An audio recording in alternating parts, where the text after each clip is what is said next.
عباس محمود عظیم الدین سعید احمد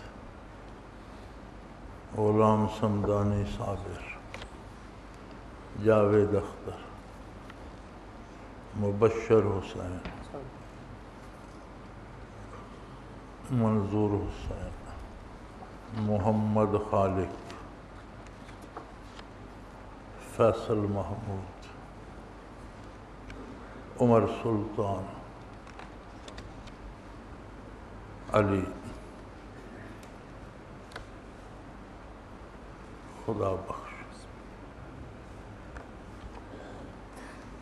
رانا ظفر جاوید محمد سلیم مسعود اختر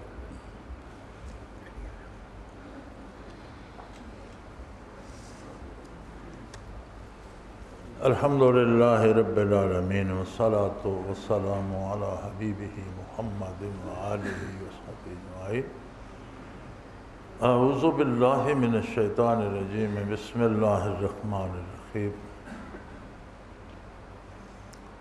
انا انزلناہ فی لیلۃ القدر وما ادراک ما لیلۃ القدر لیلۃ القدر خیر من الف شہر تنزل الملائکۃ والروح فیہا بإذن ربہم من کل امر سلام ہی حتی مطلع الفجر اللہم سبحانک لا علم لنا الا ما علمتنا انک انت العلیم الحکیم مولا یا صلی وسلم دائما ابدا علی حبیبک خیر الخلق کلہم۔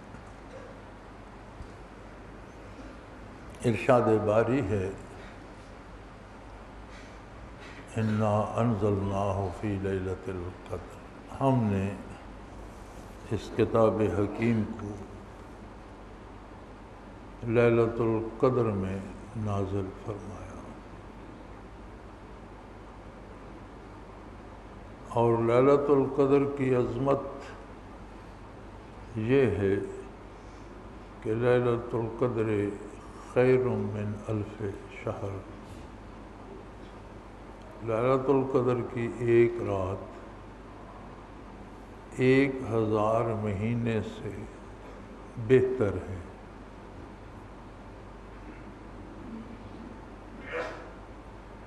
تنزل الملائکۃ والروح، اس میں فیہا بإذن ربہم، اپنے پروردگار کی اجازت سے اس میں فرشتے نازل ہوتے ہیں اور ارواح نازل ہوتی ہیں۔ بعض مفسرین کرام نے روح سے مراد روح الامین لیا ہے، جبرائیل امین نازل ہوتے ہیں، تشریف لاتے ہیں۔ بعض نے کہا ہے نہیں، نجات یافتہ مومنین کی ارواح نازل ہوتی ہیں۔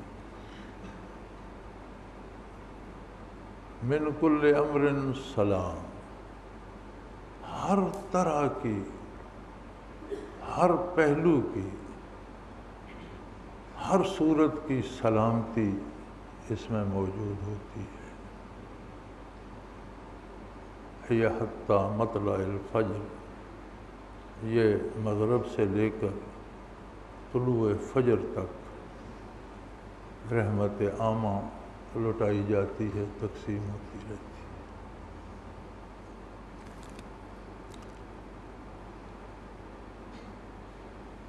نزول قرآن کے بارے دوسری جگہ فرمایا شہر رمضان الذی انزل فیہ القرآن، رمضان وہ مبارک مہینہ ہے جس میں قرآن کا نزول ہوا۔ ایک جگہ فرمایا لیلۃ مبارکہ یفرق فیہا من کل امر حکیم، بہت برکت والی رات ہے جس میں تمام امور کے سال بھر کے لیے فیصلے ان فرشتوں کو سپرد کر دیے جاتے ہیں جن کی سال بھر ذمہ داری ہوتی ہے ان امور کو انجام دینے کی۔ بعض حضرات نے اسے شعبان کی 15ویں شب کو منانے کا اہتمام کیا، لیکن مفسرین کی کرام کی رائے میں یہ آیہ مبارکہ بھی شعبان کی کسی رات کے بارے نہیں ہے، بلکہ لیلۃ القدر ہی کی بات وہاں بھی ہو رہی ہے۔ اس مبارک رات میں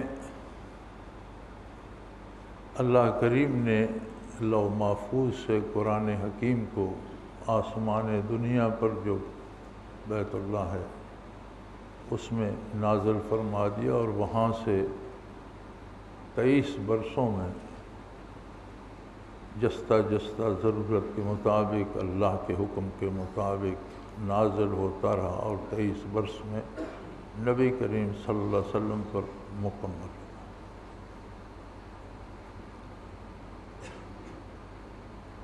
بڑی عجیب بات یہ ہے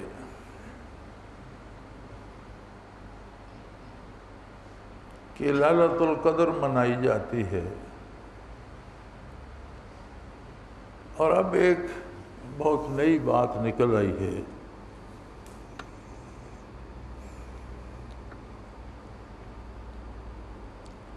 ہم چھوٹے ہوتے تھے، یہ کچھ تبدیلیاں ہم نے جب سے ہوش سنبھالا ہے تب سے اب تک دیکھی ہیں کہ نبی کریم صلی اللہ علیہ وسلم کی ولادت باسعادت کا دن منایا جاتا تھا،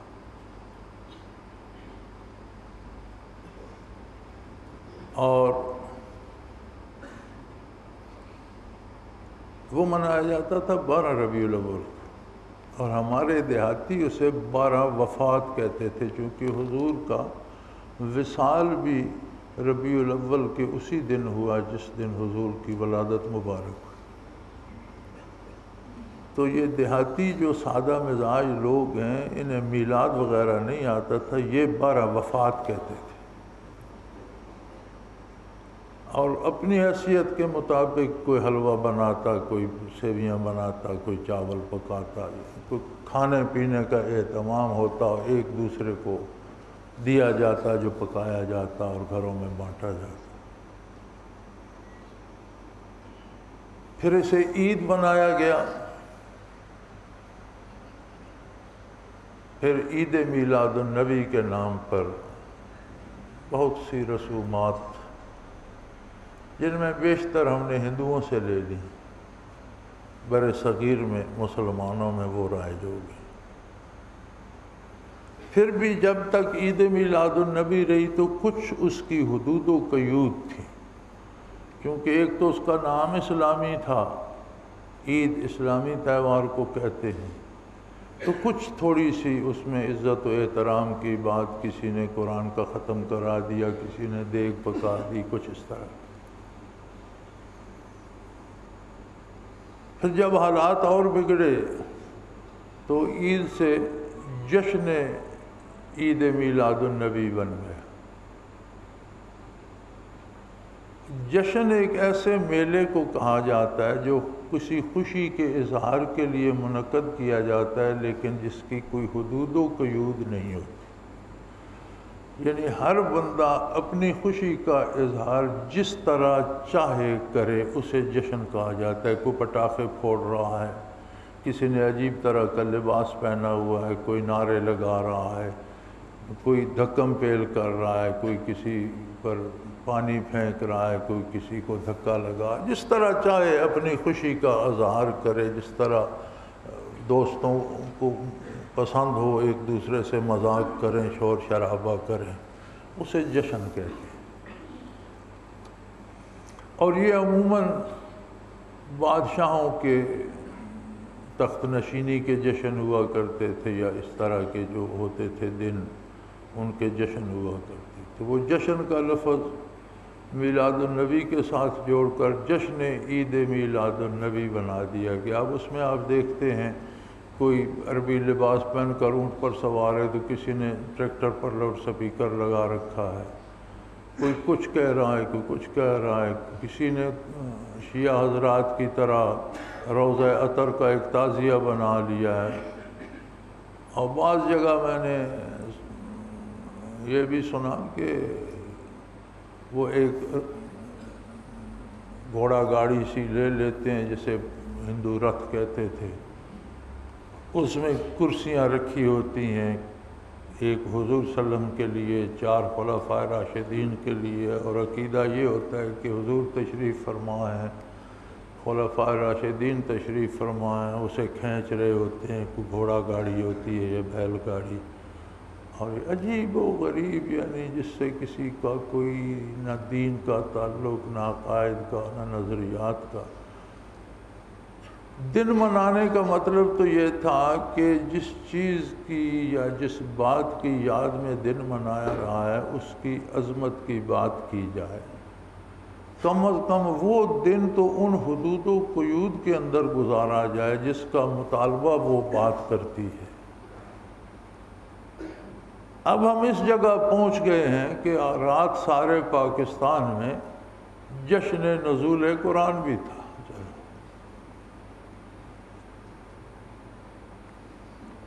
نزول قرآن تو معمولی واقعہ نہیں ہے۔ انبیاء علیہ السلام کو معجزات عطا ہوتے تھے، اور معجزہ اسے اس لیے کہا جاتا تھا کہ وہ عقل انسانی کو عاجز کر دیتا تھا۔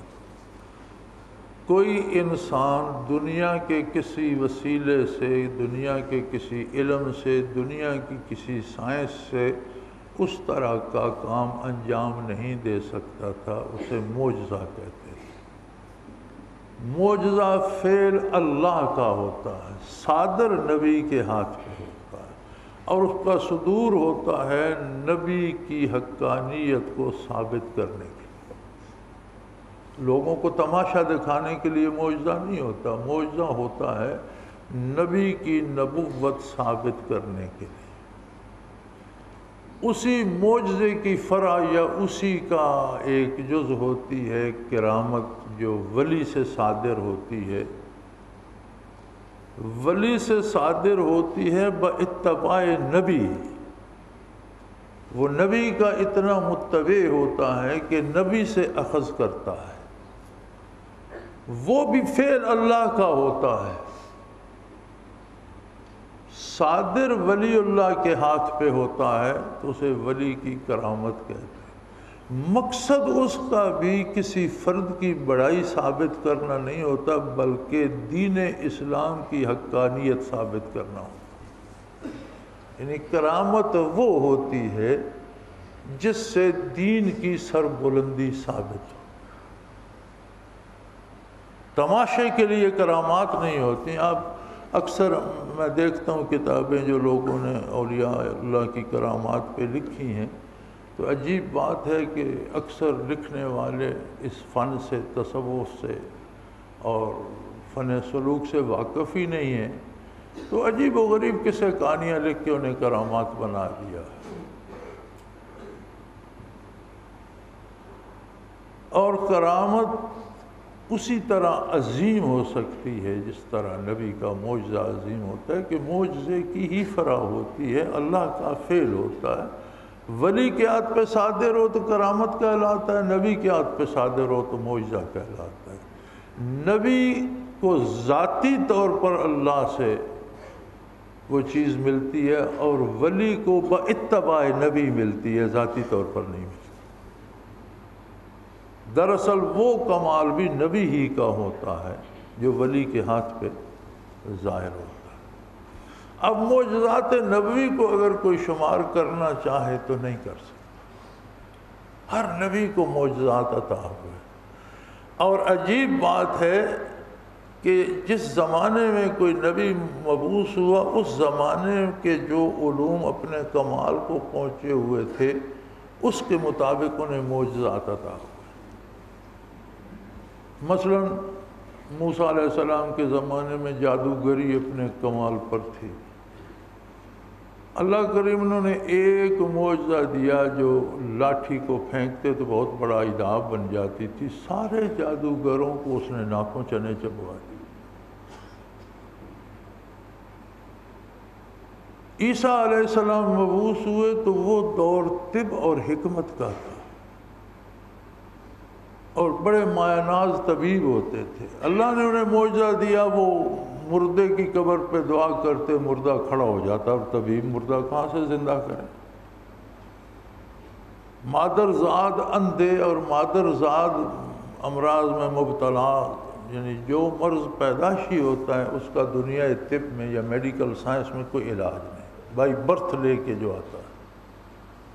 وہ مادرزاد اندھوں کی آنکھوں پہ ہاتھ پھیرتے شفا ہو جاتی. مٹی کا، یہ تو قرآن کریم میں موجود ہے کہ مٹی کا پرندہ بناتے اور اسے حکم دیتے اللہ کے حکم سے زندہ ہو جا، وہ زندہ ہو کر پرندہ اڑ جاتا. اب طبیب کیا کریں؟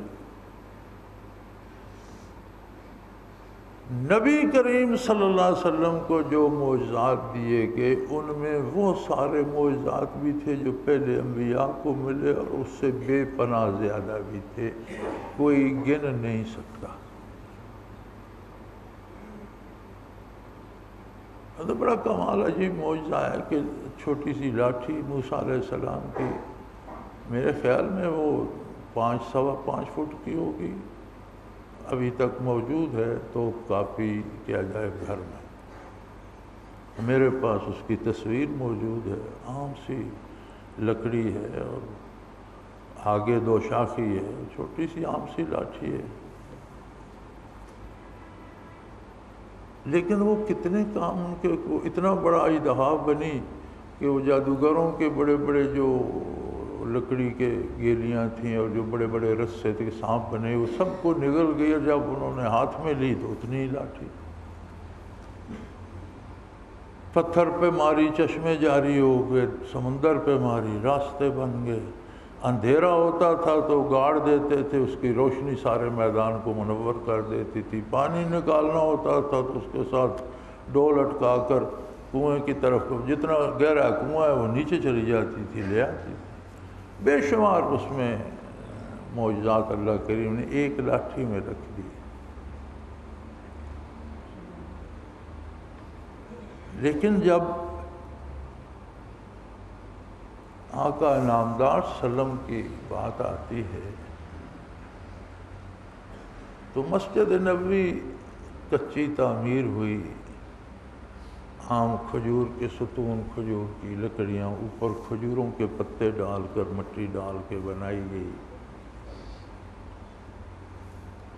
بارش ہوئی تو حضور صلی اللہ علیہ وسلم نے فجر کی نماز پڑھائی تو محراب مبارک گیلا تھا، چھت سے پانی ٹپکتا رہا، حضور کی پیشانی انور پہ کیچڑ لگ گیا. تو سیدنا فاروق اعظم رضی اللہ عنہ نے عرض کی یا رسول اللہ اس میں کنکر نہ بچھا دیے جائیں کہ کیچڑ نہ.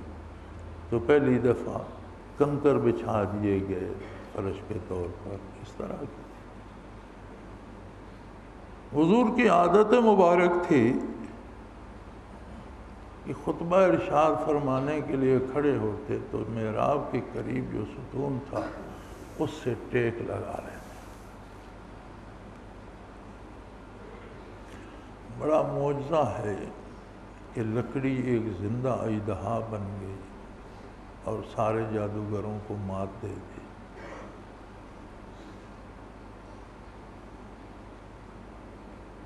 ایک صحابی کہیں باہر گئے اور انہوں نے دیکھا کہ وہاں کے بادشاہ کے لیے 1-2-3 زینوں کا تخت سا بنا ہوا ہے اور وہ اس پر بیٹھ کر لوگوں سے بات کرتا ہے.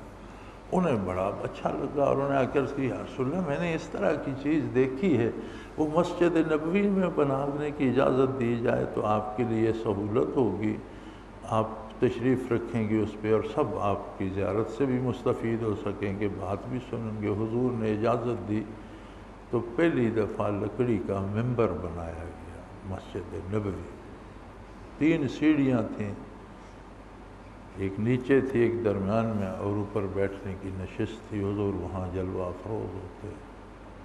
اب ممبر رکھا گیا، جمعے کا دن آ گیا، حضور خطبے کے لیے ممبر پہ جلوہ افروز.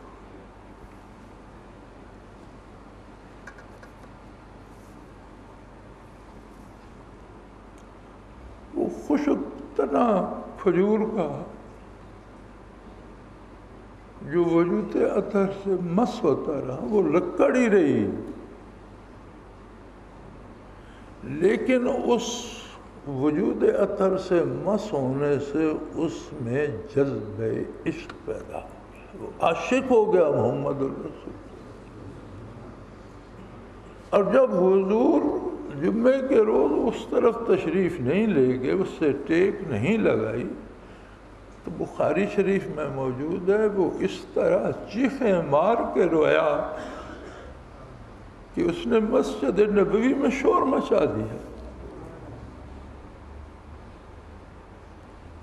مولانا رومی کہتے ہیں استن حنانہ در ہجر رسول، اس ستون کا نام حضور نے حنانہ رکھا ہوا، استن حنانہ در ہجر رسول، نالا حامی زبچ و صحاب عقول، تھا تو لکڑی کا ستون ہی لیکن انسانوں کی طرح چیخیں مار مار کر رو رہا تھا۔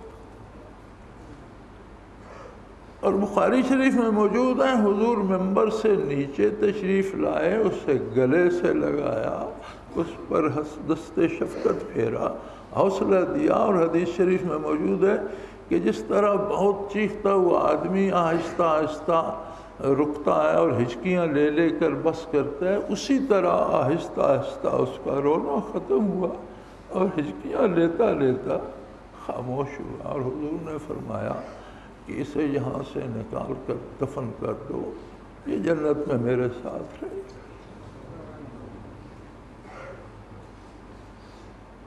یہ جنت کے درختوں میں اسے شامل کیا جائے۔ لاٹھی کا اژدہا بننا بھی بڑا معجزہ ہے، لیکن لکڑ لکڑ ہی رہے، اور محبت کے ان پاکیزہ جذبوں سے جن سے اکثر انسانوں کے دل آشنا نہ ہو سکے، وہ جذبہ لطیف اس میں پیدا ہو جائے اور اتنا درد محسوس کرے ہجرت کا کہ چیخیں مار کر روئے۔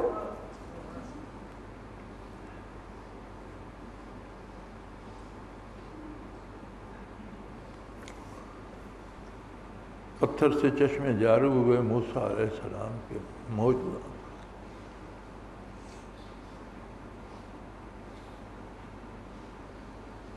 صحابہ کرام سفر میں تھے، حضور کے ہمراہ تھا، پانی ختم ہو گیا۔ عرب کے صحراؤں میں پانی کا ختم ہو جانا،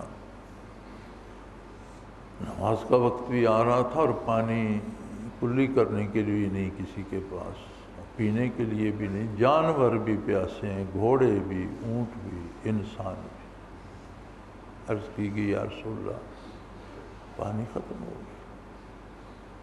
فرمایا کچھ ہے صحیح، پوچھو، سارے قافلے میں اعلان کر دو، کچھ ہے وہ لے آؤ۔ ایک پیالے میں تھوڑا سا پانی کسی کی چھاگل سے، ایک سے یا کئی چھاگلوں سے قطرے جمع کر کے پیالے میں تھوڑا سا پانی لے، آپ صلی اللہ علیہ وسلم نے دست مبارک اس میں رکھ دیا اور فرمایا اس سے پانی لیتے جاؤ، پیو بھی، ذخیرہ بھی کر لو، جانوروں کو بھی پلاؤ۔ بخاری شریف میں موجود ہے کہ انگشت مبارک سے ایسے لگتا تھا پانی کے چشمے جاری ہیں۔ سارے قافلے نے سیر ہو کر پیا، وضو کیے، لوگوں نے نماز پڑھی، اونٹوں کو پلایا، گھوڑوں کو پلایا، اور جتنے مشکیزے پاس تھے بھر لیے، کوئی جگہ باچی کی نہیں بچی۔ عرض کی یا رسول اللہ بس اب کافی ہو گئے، تو آپ نے دست شفقت نکالا تو وہی چند گھونٹ اس میں۔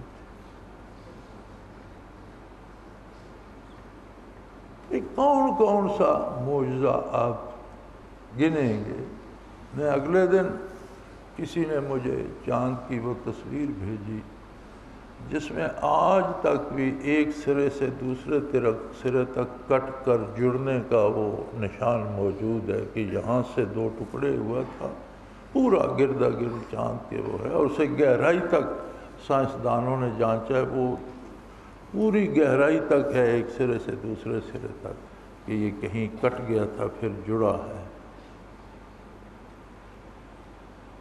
ایک انگلی مبارک کا اشارہ فرمایا تو چاند آدھا پہاڑ کے اس طرف تھا، آدھا اس طرف۔ پتھر ابو جہل کے ہاتھ میں تھے، پہلے تو پتھر تھے، پھر ابو جہل کی مٹھی میں تھے۔ تو اس نے کہا اگر آپ اللہ کے نبی ہیں تو بتائیں میری مٹھی میں کیا ہے؟ فرمایا میں بتاؤں تیری مٹھی میں کیا ہے؟ یہ جو تیری مٹھی میں ہے وہ بتائے میں کون ہوں۔ لا الہ گفت الا اللہ گفت، جوہر احمد رسول اللہ سفت۔ ان پتھروں نے کہا لا الہ الا اللہ محمد رسول اللہ۔ یعنی بے پناہ معجزات ہیں۔ آپ کس کس کو بندہ گنے گا، کس کس کی بات کرے گا، اور ایک معجزے کی بات کو آپ شروع کر دیں تو شاید زندگی بھر وہی ختم نہ ہو۔ ان سب میں سے اللہ کریم نے اس معجزے کو چن لیا، قرآن حکیم کو۔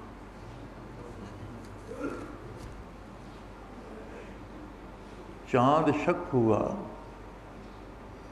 اس رات کی فضیلت کا ذکر نہیں آیا۔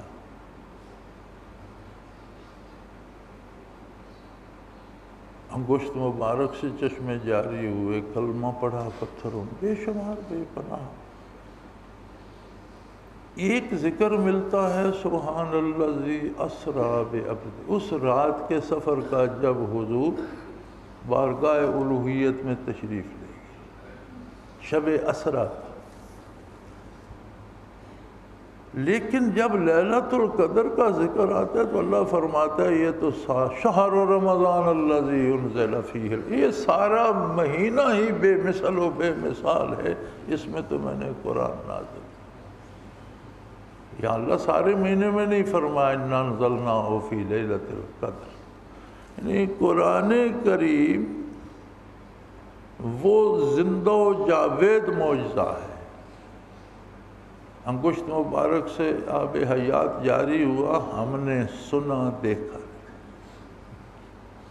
استن حنانہ چیخ چیخ کر رویا۔ عجیب بات ہے یار، لکڑ سوکھی لکڑ بھی رہے اور اس میں وہ لطیف جذبات اور احساسات پیدا ہو جائے جس سے انسانیت محروم ہے۔ کمال کیا تھا اس کا؟ وجود عطر سے مس ہوتی ہے۔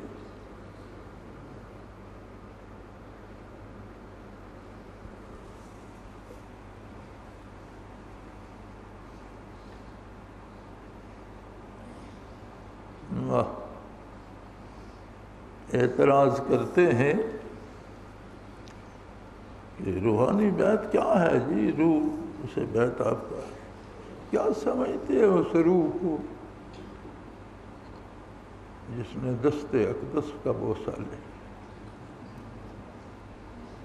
انسانی روح تو انسانی روح ہے، وہاں تو خشک لکڑ مس ہوئی تو اس میں کیا احساسات پیدا ہو؟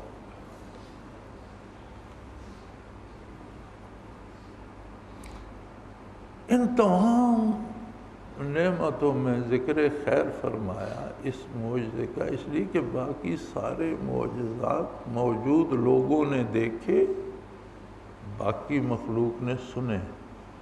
یہ وہ معجزہ ہے جو قیامت تک آنے والا ہر انسان اسے دیکھتا چلا جائے گا، زندہ و جاوید۔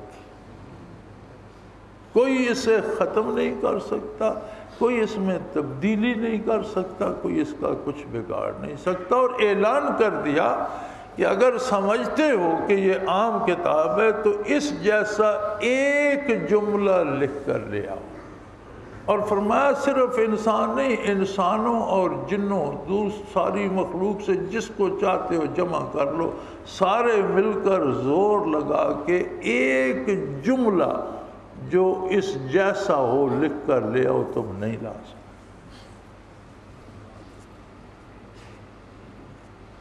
15ویں صدی ہجری آ گئی، قرآن کا اعلان موجود ہے، کہیں سے جواب نہیں۔ بڑے بڑے ادیب، بڑے بڑے دانشور، بڑے بڑے قلم کار، بڑے بڑے صاحب زبان، اہل زبان، بڑے بڑے عالم دنیا سے گزر گئے، کوئی دعویٰ نہیں کر سکتا۔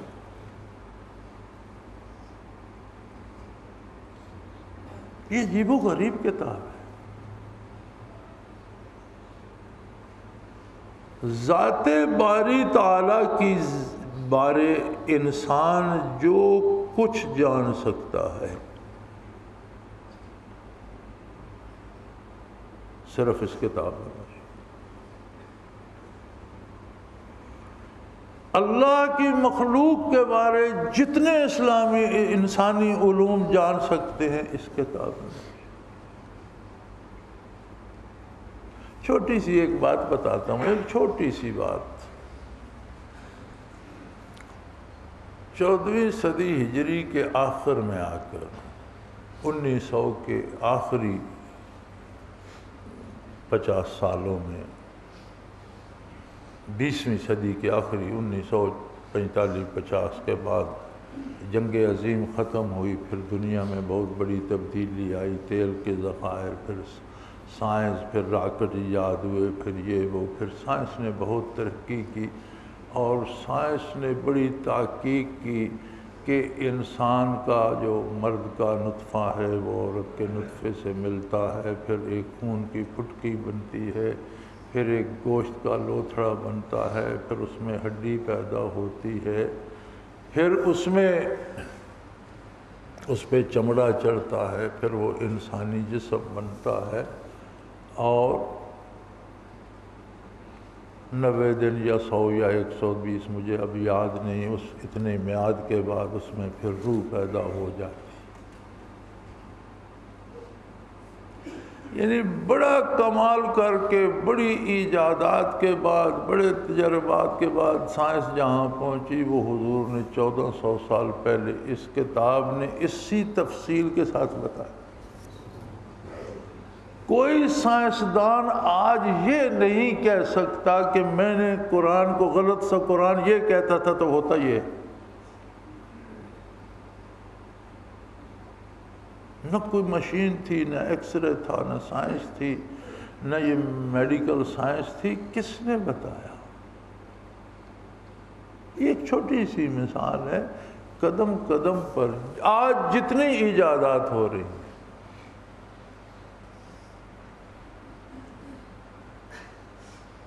جب ان کی آپ بنیاد پہ پہنچتے ہیں اور قرآن کریم کو کھولتے ہیں تو آپ کو پتہ چلتا ہے یہ تو 1400 سال پہلے قرآن نے بتایا۔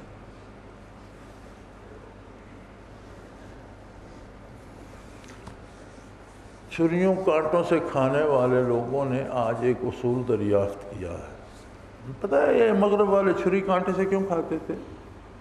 سخت سردی ہوتی تھی، برفانی ممالک ہیں، اور یہ برسوں نہاتے نہیں تھے۔ آج بھی ایسے ہی ہیں۔ آپ کو یاد ہوگا مارگریٹ تھیچر وزیر اعظم تھی برطانیہ کی، اس نے اپنے انٹرویو میں بڑے فخر سے بتایا تھا کہ مجھے غسل کیے 26 سال ہو گئے۔ یہ انتہائی غلیظ لوگ تھے، ان کے ہاتھ اتنے گندے ہوتے تھے کہ ہاتھوں سے کھا نہیں سکتے تھے، تو وہ کانٹے اور انہوں نے ایجاد کی چھری۔ نبی کریم صلی اللہ علیہ وسلم نے حکم دیا کہ کھانا ان انگلیوں سے اور انگوٹھے سے کھاؤ، اور انگلیاں سالن میں ڈبو کر کھاؤ، اور انگلیوں کو دھونے سے پہلے چوس کر صاف کر لو، پھر بعد میں دو۔ آج سائنسدان ہمیں مشورہ دیتا ہے، یہ چھریوں کانٹوں والے کہتے ہیں کہ انگلیوں سے کھانا کھاؤ، اور کھانا کا جو سالن ہے وہ لگنے سے انگلیوں کے پپوٹوں میں ایک مادہ پیدا ہو جاتا ہے، اگر دھونے سے پہلے چوس لیا جائے تو کھانا ہضم کرنے کی بہترین دوا۔ یعنی 1400 سال بعد آج بتا رہے ہیں کہ کھانا اس طرح کھا کے انگلیاں چوس لی جائیں۔ 1400 سال پہلے تو اللہ کے نبی نے بتا دیا۔ کوئی ایک بات نہیں، اگر اس پہ ہم لگ جائیں تو ہمارا یہ تھوڑا سا وقت جو منٹوں پہ محیط ہوتا ہے انہی میں گزر جائے گا۔ یہ لیلۃ القدر کی رات نزول قرآن کی رات ہے، اور یہ جشن کی نہیں، یہ رات ہے وعدہ کرنے کی، سمعنا و اطعنا۔ یا اللہ ہمارے پاس تیرا کلام پہنچ گیا، ہم وعدہ کرتے ہیں کہ اس کی پوری اطاعت کرنے کی خلوص دل سے پوری کوشش کریں گے۔ اس میں کوئی جشن والی بات نہیں ہے، یہ تو زندگی کا سودا ہے، یہ تو زندگی کا سودا ہے۔ وہ فرماتے ہیں میں نے اپنا، یار عجیب بات ہے، ہر ملک میں قوانین بنتے ہیں اور ملک کے بڑے منتخب الیکٹڈ لوگ، بڑے فاضل لوگ بیٹھ کر بناتے، جب قانون بنتا ہے نافذ کرتے ہیں تو اس پہ ترمیمیں آنا شروع ہو جاتی ہیں، اس میں یہ بھی غلطی ہے، یہ بھی غلطی ہے، اور ہوتا محدود لوگوں کے لیے ایک حد کے اندر، اپنے ملک کے لیے، اپنی ریاست کے لیے۔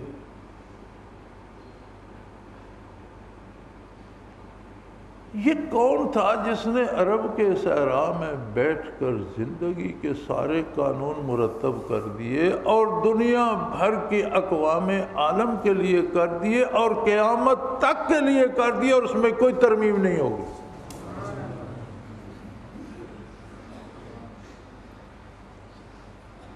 یہ قانون کی یہی کتاب ہے۔ آج جشن نزول قرآن تو مناتے ہیں، کہتے ہیں اس کے قانون قابل عمل نہیں ہے۔ کتنی عجیب بات ہے، کتنی عجیب بات ہے کہ اس کے آنے کا جشن مناتے ہو، اور جب قانون کی بات ہوتی تو کہتے ہو اس کی بتائی ہوئی باتیں ماننے کے قابل نہیں۔ بلکہ ہمارے ایک وزیر اعظم نے کہا تھا، اب تو وہ شہید ہو گئے، یہ حکمرانوں کی موج ہے، زندگی ساری اسلام کا مقابلہ کرتے گزارتے، مرتے ہیں شہید ہو جاتے۔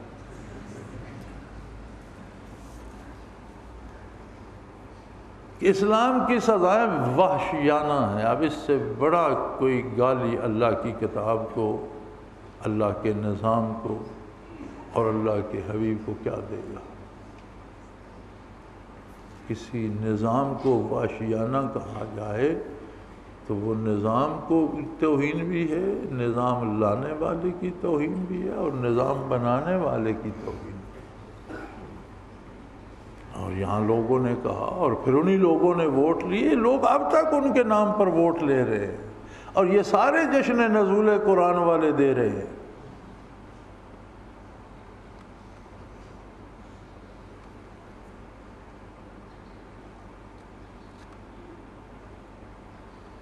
عجیب قوم ہے، عجیب بات ہے میرے بھائی۔ یہ قرآن ایسی عظیم کتاب ہے کہ دنیا و آخرت کے سارے راز اس میں موجود ہیں۔ اس کی 2.5 لاکھ کے قریب وہ تفاسیر ہیں جو طبع ہیں، جو لکھی گئیں طبع نہیں ہو سکی، ان کی تعداد کسی کے علم میں نہیں۔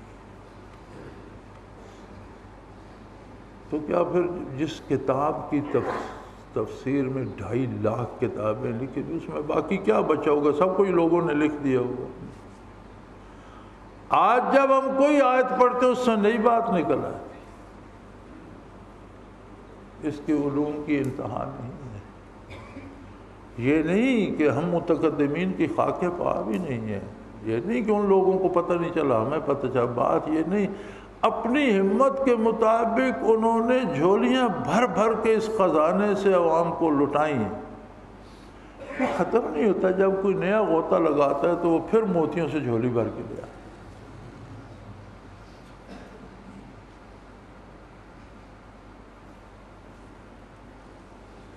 اور اس کا اہتمام رب جلیل نے یہ فرمایا کہ جس رات میں اسے لوح محفوظ سے آسمان دنیا پہ نازل کیا گیا، لوح محفوظ سے آسمان دنیا پر، اس ایک رات اگر کوئی میری یاد میں وہ ایک رات بسر کرے گا تو کم از کم اسے جو اجر میں دوں گا وہ 1000 مہینے سے زیادہ ہو.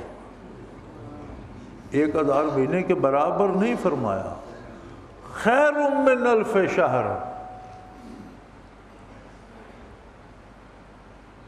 تو یہ غالباً کوئی 83 سال بنتے ہیں 1000 مہینے کے.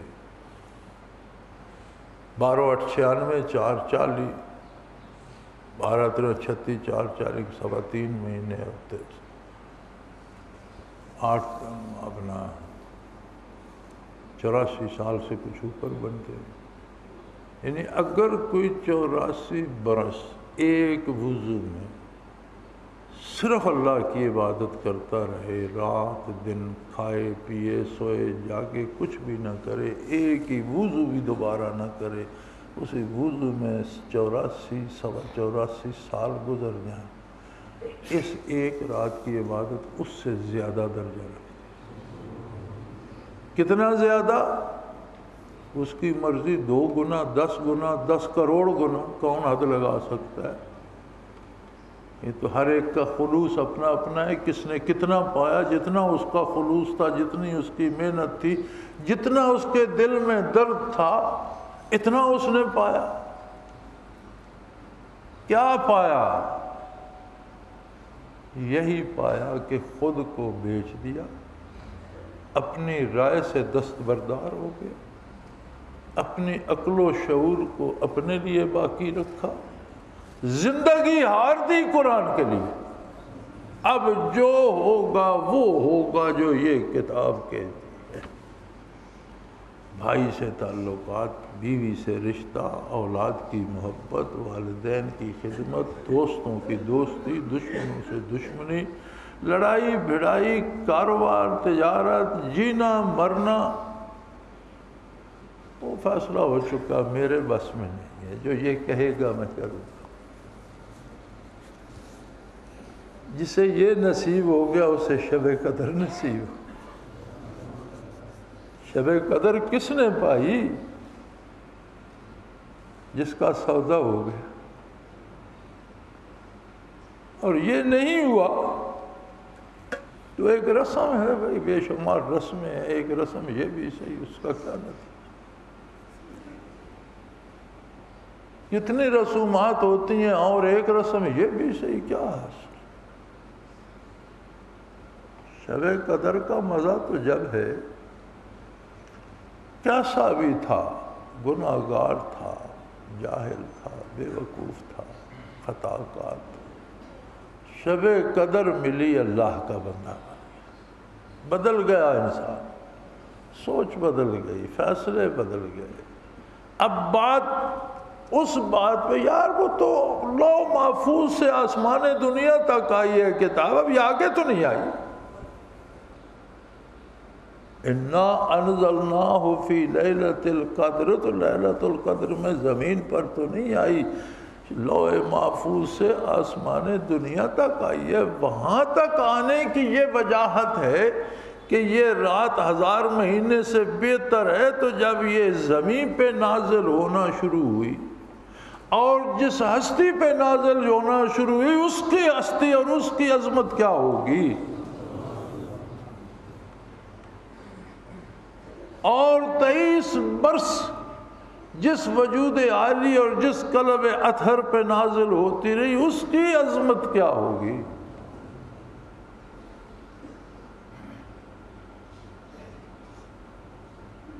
کیا ہم اس سے وفا کر رہے ہیں؟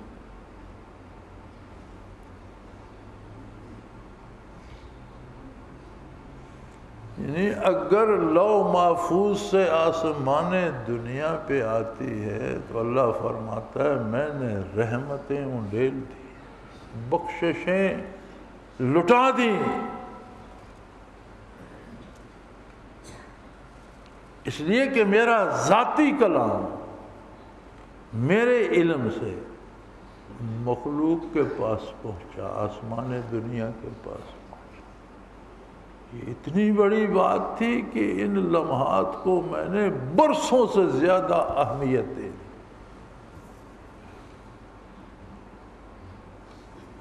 جب آسمان دنیا سے قلب اطہر پہ آیا،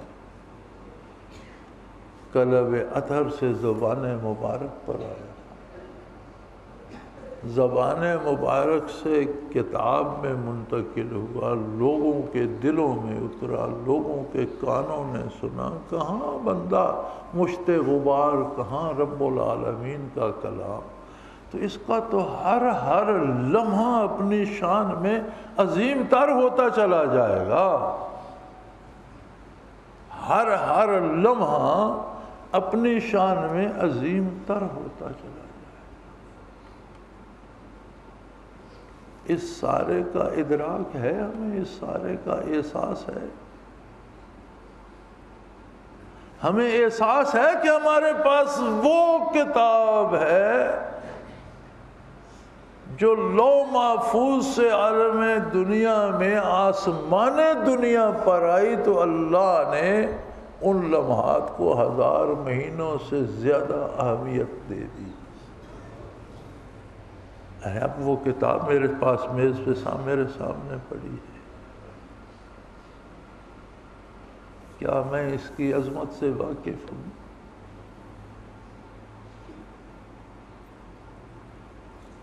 کیا میں اس کے احکام بجا لا رہا ہوں؟ کیا میرا عقیدہ وہی ہے جس کا مطالبہ یہ کتاب کرتی ہے؟ جو دعوت یہ دیتی ہے میں نے اس پہ غور کیا ہے، جن کاموں کو جس طرح کرنے کا کہتی ہے مجھے اس کا احساس ہے۔ اگر ہے تو پھر تمہاری تو ہر رات لیلۃ القدر ہے، تمہارے پاس تو ہر رات اللہ کا قرآن موجود ہے، تم ہر رات پڑھ بھی سکتے ہو، سمجھ بھی سکتے ہو، سوچ بھی سکتے ہو، تمہارا ہر لمحہ لیلۃ القدر ہے، ہر لمحہ اللہ کا قرآن تمہارے پاس موجود ہے، تمہارے لبوں پر ہو، تمہاری زبان پر ہو، تمہارے دماغ میں ہو، تمہارے دل میں بستا ہو، تو تمہارے تو ایک ایک لمحہ لیلۃ القدر بن گئی بھائی۔ لیلۃ القدر ایک نہیں ہے، ساری زندگی کا ہر لمحہ لیلۃ القدر۔ وہ لیلۃ القدر کس سے بنی؟ کہ اللہ کا کلام لوح محفوظ سے، علم الہی سے آسمان دنیا میں آیا، تو پھر جس کے سینے میں ہے وہی کلام جو لوح محفوظ سے آسمان دنیا پہ آیا تو لیلۃ القدر بن گئی۔ تو اب جس کے سینے میں محفوظ ہے اس کے سینے کا ذرہ ذرہ کیوں لیلۃ القدر نہیں بنتا؟ پھر وہ کیوں جھوٹ بولتا ہے؟ پھر وہ کیوں چوری کرتا ہے؟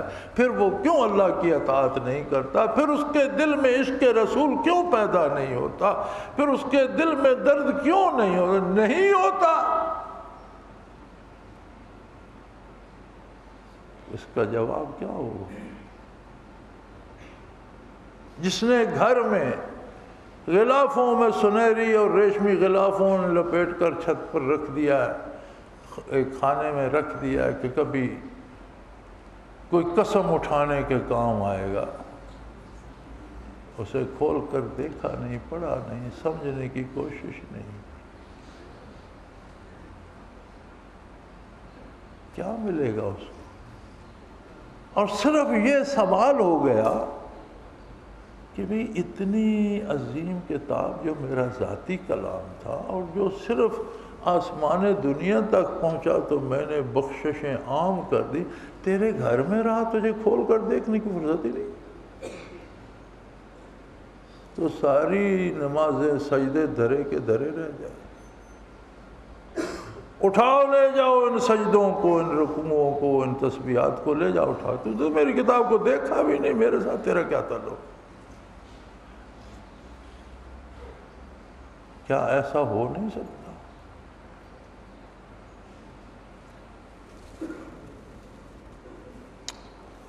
اللہ اللہ اللہ۔ حضرت رحمۃ اللہ علیہ کی مبارک زندگی میں ہمارے اجتماعات تو یہاں ہوتے تھے، ہم یہاں جمعہ نہیں پڑھتے تھے، جنگل ویرانہ ہے۔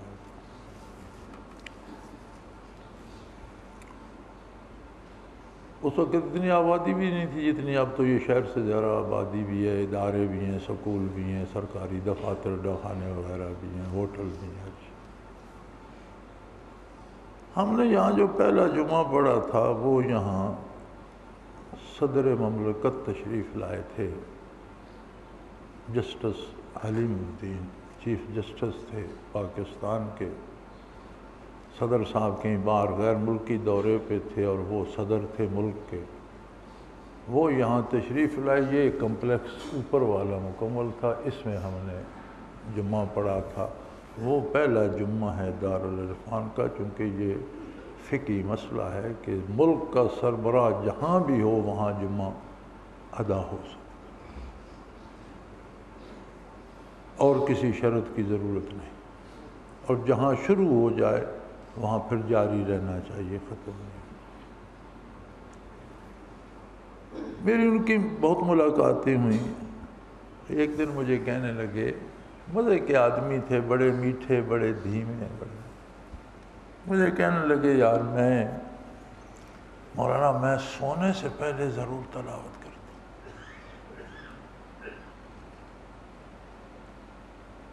اور یہ میری عادت میں نہیں تھا۔ اللہ کا شکر ہے تلاوت تو نصیب ہوتی تھی، لیکن یہ اہتمام نہیں تھا کہ رات کو کر کے۔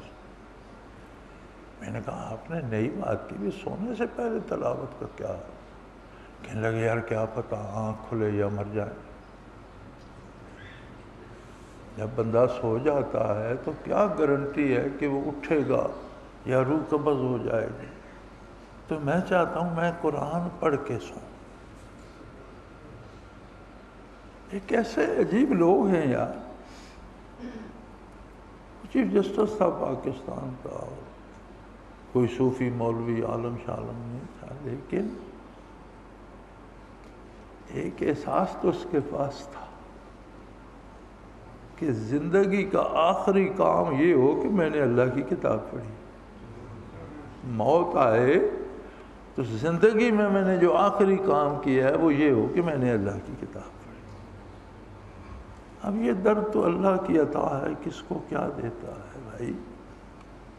میرے بھائی، جشن قبر میں جا کے منانا، یہاں قرآن کو سینے سے لگا لو، آنکھوں سے لگا لو، دل میں بسا لو۔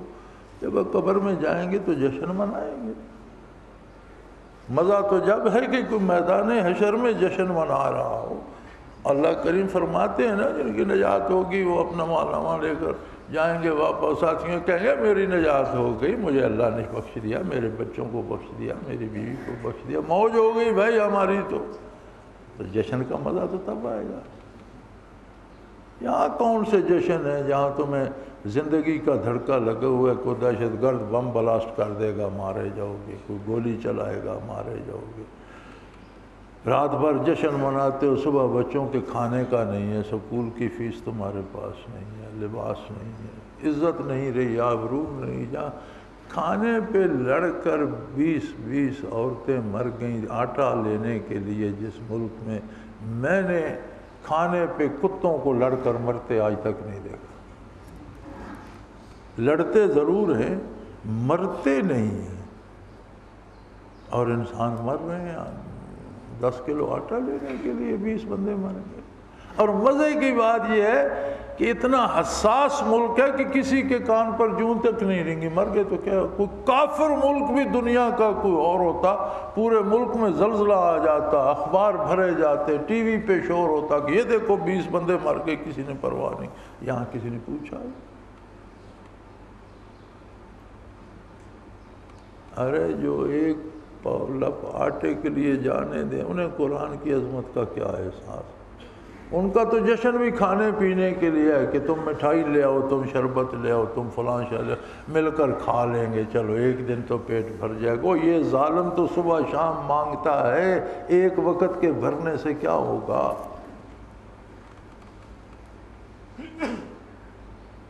انا انزلناہ فی لیلۃ القدر، اسے ہم نے لیلۃ القدر میں اتارا ہے، اور لیلۃ القدر 1000 مہینے سے بہتر ہے۔ اس میں ملائکہ کا نزول ہوتا ہے جو اللہ کی رحمتیں لے کر نازل ہوتے ہیں، کوئی وصول کرنے والا ہو تو۔ بارش برستی ہے زرخیز زمینوں پر بھی، سنگلاخ چٹانوں پر بھی۔ چٹانوں پہ اگر کوئی مٹی کی تہ جم گئی ہو نا، تھوڑی سی نرمی آ گئی تو وہ بھی دھل جاتی ہے، پوری سختی سامنے آ جاتی ہے اور زمین سے سبزہ نکلنا شروع ہو جاتا ہے۔ فرشتے تو ابر رحمت لے کے آتے ہیں، کئی ایسی چٹانیں ہیں جو اس سے دھل کر اور سخت ہو جاتی ہیں، اور کوئی ایسی زمینیں ہیں جو کھل اٹھتی ہیں، اور کوئی ایسے اروڑی کے ڈھیر ہیں جن سے بدبو پھیلنا شروع ہو جاتی ہے۔ تو رد عمل تو پھر اپنا اپنا ہے۔ تنزل الملائکۃ والروح، وقت ختم ہو گیا، ہم ایک ہی بات میں لگے رہے،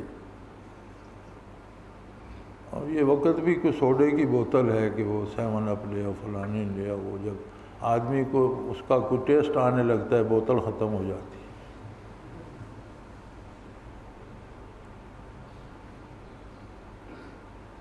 صرف فرشتے ہی نہیں، مبارک روحیں بھی اترتی ہیں۔ مشائخ تشریف لاتے ہوں گے، ان کو دیکھنے کے لیے جن کی تربیت فرمائی، کتنی وفا کر رہے ہیں، کیا کر رہے ہیں۔ والدین آتے ہوں گے جو صاحب نجات ہے، کیونکہ جہنم سے تو نکلنے کا کوئی راستہ نہیں، وہاں داخلے کا ہے، خارجہ کوئی۔ دیکھتے ہوں گے کہ جس اولاد کو لوریاں دے دے کے پالا کیا کر رہی ہے۔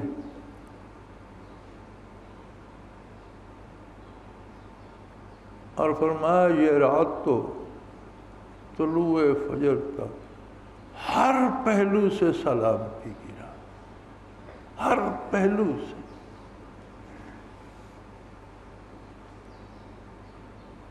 لیکن ہماری بدنصیبی دیکھو، ہمارے ملک میں جو دہشت گردی، قتل و غارت، منافع خوری، لوٹ مار، رشوت، جو کچھ ہو رہا ہے، کیا یہ رمضان میں چھوٹ گیا؟ کیا ٹی وی، ریڈیو، اخبار پہ کوئی قتل کی خبروں میں کمی آئی ہے؟ ڈاکے کم ہو گئے ہیں؟ یا کس کی لیلۃ القدر، اور کون مسلمان کس کی بات کرتے؟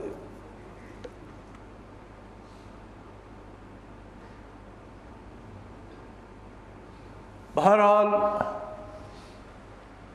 بندہ کچھ بھی نہ کر سکے تو اپنا محاسبہ تو کرے، اپنی ذات کو سامنے رکھ کر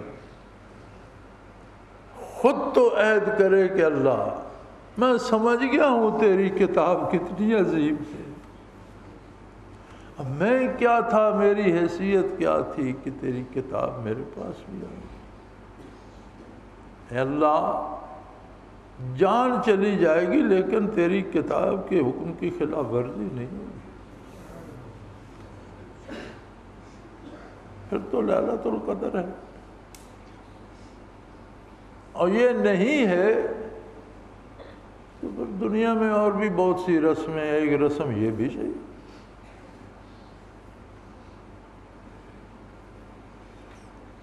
اللہ اللہ اللہ، میاں یہ زندگی کا سودا ہے، زندگی کی بات ہے، 2-4 دنوں کی بات نہیں ہے۔ اور یہ اللہ کا ذاتی کلام ہے، آقا نامدار صلی اللہ علیہ وسلم کا زندہ معجزہ ہے، زندگی کی کتاب ہے، فرد کے لیے، خاندان کے لیے، قبیلے کے لیے، قوم کے لیے، ملک کے لیے، اور روئے زمین کے انسانوں کے لیے۔ خوش نصیب ہیں وہ جن کو یہ نصیب ہوئی، جو اس کی تلاوت کرتے ہیں، جو اس کے مفاہیم سمجھنے کی کوشش کرتے ہیں، اور جو اس پر عمل کرنے کی کوشش کرتے ہیں۔ یہ بات بن جائے تو زندگی کا ہر لمحہ لیلۃ القدر ہے، اور اگر یہ بات نہ بنے تو زندگی میں کتنی لیلۃ القدر آئیں اور کتنی گزریں، چٹانیں ہی رہتی ہیں کہ کوئی رسم آئے، کوئی تہوار آئے، کوئی بارش آئے، کچھ ہو، فرق نہیں پڑتا، ٹوٹیں بھی تو پھر ان سے ٹکڑوں سے چھوٹی چٹانیں ہی بنتی ہیں، کوئی فائدہ نہیں ہوتا۔ اللہ سے وہ دل مانگو جو اس کی عظمت سے آشنا ہو، اللہ سے وہ دل مانگو جو عظمت پیغمبر سے آشنا ہو، اللہ کریم سے توفیق عمل مانگو جو قرآن پر عمل کی توفیق دے۔ وآخر دعوانا ان الحمدللہ رب العالمین۔